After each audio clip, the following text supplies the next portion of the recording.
മതതീവ്ര സംഘടനകൾക്ക് കൂച്ചുവിലങ്ങിടാൻ കേന്ദ്ര സർക്കാർ. കേരളത്തിൽ ദിനം തോറും അരങ്ങേറിക്കൊണ്ടിരിക്കുന്ന മതതീവ്രവാദ പ്രവർത്തനങ്ങൾ ഇനിയും കണ്ണു തുറന്ന് കാണാൻ കഴിയാത്തവർക്ക് അത് കാണാൻ കഴിയുന്ന വിധം ഒരു വലിയ തെളിവാണ് ഇപ്പോൾ പുറത്തു വന്നിരിക്കുന്നത്. കള്ളപ്പണം വെളുപ്പിക്കുന്നുവെന്ന പേരിൽ പോപ്പുലർ ഫ്രണ്ട് ഓഫ് ഇന്ത്യയുടെയും അതുമായി ബന്ധമുള്ള റിഹാബ് ഇന്ത്യ ഫൗണ്ടേഷന്റെയും 33 ബാങ്ക് അക്കൗണ്ടുകളാണ് എൻഫോഴ്സ്മെന്റ് ഡയറക്ടറേറ്റ് മരവിപ്പിച്ചത്. കള്ളപ്പണം വെളുപ്പിക്കൽ തടയൽ നിയമപ്രകാരമാണ് നടപടി. ഇവരുടെ ബാങ്ക് അക്കൗണ്ടുകളിൽ നിന്ന് 68,62,081 രൂപയാണ് കള്ളപ്പണമായി കണ്ടെടുത്തത്. പോപ്പുലർ ഫ്രണ്ടിന്റെ 23 അക്കൗണ്ടുകളിലായി 59,12,051 രൂപയും റിഹാബ് ഇന്ത്യ ഫൗണ്ടേഷന്റെ 10 അക്കൗണ്ടുകളിലായി 9,50,030 രൂപയുമാണ് ഉണ്ടായിരുന്നത്.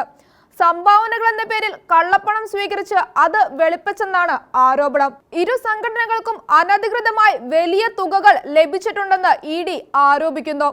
മതതീവ്ര സംഘടനകളുടെ ബാങ്ക് അക്കൗണ്ടുകളുമായി ബന്ധപ്പെട്ട് ED പുറപ്പെടുവിച്ച പ്രസ്താവനയിൽ പറയുന്ന കാര്യങ്ങൾ ഇവയൊക്കെയാണ്.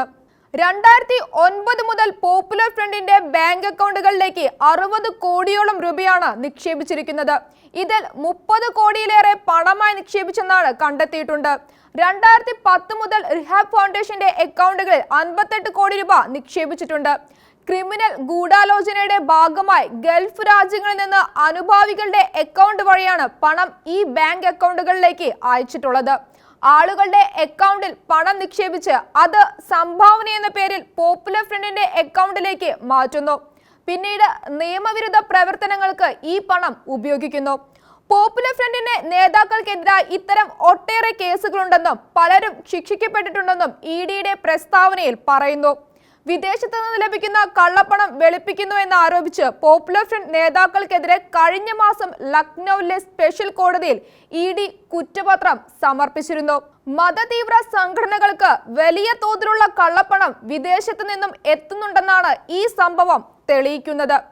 മര്യാദയ്ക്ക് ജീവിച്ചോ, വരുന്നുണ്ടടാ നിന്റെയൊക്കെ കാലന്മാരെന്ന് കഴിഞ്ഞ ദിവസം ഒരു കൊച്ചു ബാലൻ പോപ്പുലർ ഫ്രണ്ടിന്റെ റാലിക്ക് പറഞ്ഞിട്ട് ദിവസങ്ങൾക്കുള്ളിൽ പോപ്പുലർ ഫ്രണ്ടിന് നേരെ കടുത്ത നടപടികൾ കേന്ദ്ര സർക്കാരിന്റെ ഭാഗത്തു നിന്ന് വന്നത് തീർത്തും സ്വാഭാവികമെന്ന് കരുതിക്കൂടാ.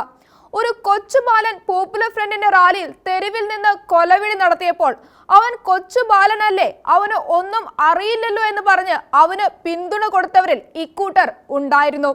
എന്നാൽ PC ജോർജ് ഇവിടെ നടക്കുന്ന ഭീകര പ്രവർത്തനത്തെ കുറിച്ച് ഉള്ള കാര്യം പൊതുജന മധ്യത്തിൽ തുറന്നടിച്ചപ്പോൾ അദ്ദേഹത്തെ മാത്രം ഫോക്കസ് ചെയ്ത് ആക്രമിക്കാനാണ് ഇവിടെ നാടിന് സംരക്ഷകരാകേണ്ട ഉത്തരവാദിത്തപ്പെട്ടവർ പോലും ശ്രമിച്ചത്.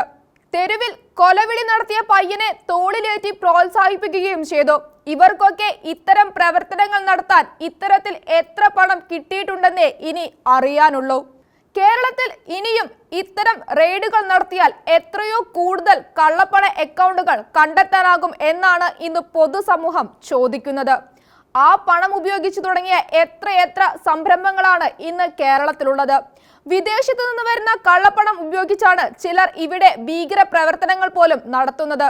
ഇതിനെ കാലാകാലങ്ങളായി ഇവിടുത്തെ മുഖ്യ രാഷ്ട്രീയ പാർട്ടികൾ പോലും വോട്ട് ബാങ്ക് സംരക്ഷിച്ചു നിർത്താൻ പിന്താങ്ങുന്നു. എന്തിന് പലരും അത് വെള്ളപൂശാനും ശ്രമിച്ചുകൊണ്ടിരിക്കുന്നു. അത്തരം ശ്രമങ്ങൾക്ക് നേരെയാണ് കേന്ദ്ര സർക്കാർ ഇപ്പോൾ ഇരുട്ടടി കൊടുത്തിരിക്കുന്നത്. ഇനി ഈ വിഷയത്തിൽ കേരളം കേൾക്കുക അവരുടെ ഇരവാദ കരച്ചിലുകളാണ്. നമ്മുടെ സംസ്ഥാനത്ത് നടക്കുന്നതെന്നും ഇരവാദത്തിന്റെ മറവിൽ തീവ്രവാദ പ്രവർത്തനങ്ങൾ മറച്ചു പിടിക്കുകയാണല്ലോ. ഇത്രയൊക്കെ കണ്ടിട്ടും കേട്ടിട്ടും കേരള സർക്കാർ മതതീവ്രവാദികളെ കണ്ടില്ലെന്ന നയം തന്നെയാണ് ഇപ്പോഴും തുടരുന്നത്. പക്ഷേ യാഥാർത്ഥ്യം ഇതാണ്. കേരളം ഇന്നത്തെ നിലയിൽ ഇങ്ങനെ നിലനിൽക്കണമെങ്കിൽ മതതീവ്രവാദികൾക്കെതിരെ കർശനമായ നടപടി എടുത്തേ മതിയാകൂ. അതിന് ഇനിയും വൈകിയാൽ ചരിത്ര പുസ്തകത്തിലെ ഒരു പേജിൽ മാത്രമായി നമ്മുടെ കേരളം മാറും. അതിന് ഇടവരാതിരിക്കട്ടെ.